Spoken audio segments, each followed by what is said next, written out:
England's World Cup squad have landed in Qatar as the countdown continues to the tournament getting underway. Gareth Southgate's side left the national team training ground at St George's Park this morning and headed out onto the team coach, where a huge group of supporters were waiting to cheer them on. They headed from their Staffordshire base to Birmingham Airport, where they stepped onto their flight to Doha. And on Tuesday evening, the squad touched down in the Qatari capital ahead of their World Cup campaign getting underway against Iran next Monday.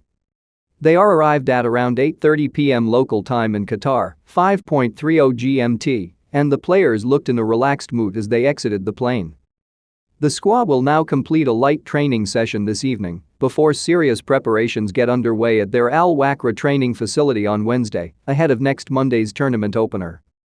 England arrived in Doha on a gay pride jet, a Rainbow Virgin Atlantic A350 Airbus, in a show of defiance over the host nation, amid concerns over the treatment of LGBTQ+ people at the tournament. FA chiefs proposed the idea of the gay pride plane to highlight concerns over gay rights in Qatar, where same-sex relationships remain a criminal offense, and whose World Cup ambassador last week said homosexuality is damage in the mind. Anyone found participating in same-sex sexual activity in Qatar can be punished by up to 7 years in prison, while there are also concerns about thousands of migrant workers having died in Qatar since it won the rights to host the World Cup. Earlier, they had heard a rousing speech from Prince William and received encouragement from a large group of young fans as they departed St George's Park. Addressing the players, Prince William said, "What you and Gareth have built here is something special, that's clear to see. Play for each other, support each other, enjoy it, and I'm sure you'll go far. I'm really here to point out the rest of the country is behind you, we're all rooting for you. Enjoy it." The England squad looked in good spirits as they boarded the coach and prepared to fly to Qatar ahead of their game against Iran in 6 days' time. Speaking before they departed, England captain Harry Kane said, "I'm excited. The World Cup is a special occasion. Obviously we're flying out today. So I'm really excited. For most professional players, it's the biggest tournament you can play in. I've been lucky enough to do one, and it was one of the greatest experiences of my life. And I can't wait to get out this weather and get some sun." After the players boarded the two coaches, they set off for the airport as the eager fans waved their flags and chanted England. England. England. Newcastle striker Callum Wilson also spoke before leaving and reflected on his inclusion in the World Cup squad. He said, "Over the moon. You work hard as a football player to try and get opportunities like this, and it's one that you grasp with both hands.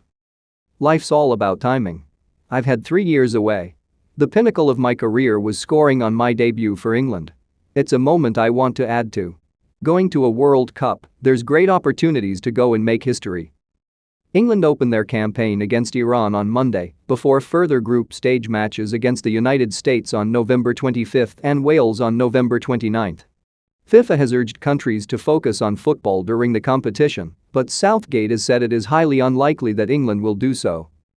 He said, "We're very strong on inclusivity. We understand the challenges that this tournament brings. The human rights challenges. We've always spoken about issues we think should be talked about, particularly ones we feel we can affect."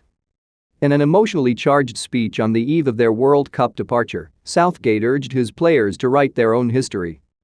The Three Lions boss addressed his players and staff, urging them to seize the opportunity to win the country's first World Cup since 1966. Despite a poor UEFA Nations League campaign this year, England head to Qatar as one of the tournament favourites, having reached the semi-finals of the 2018 World Cup and also the final of last year's European Championship.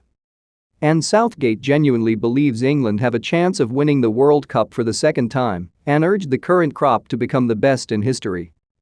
Players spent much of Monday undertaking promotional work with kit suppliers Nike, while squad members underwent light recovery sessions ahead of their departure for Doha at 10 a.m. on Tuesday.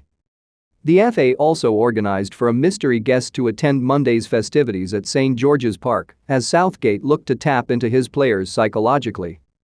During the Euros, singer Ed Sheeran visited England's training centre to perform a special set for the players.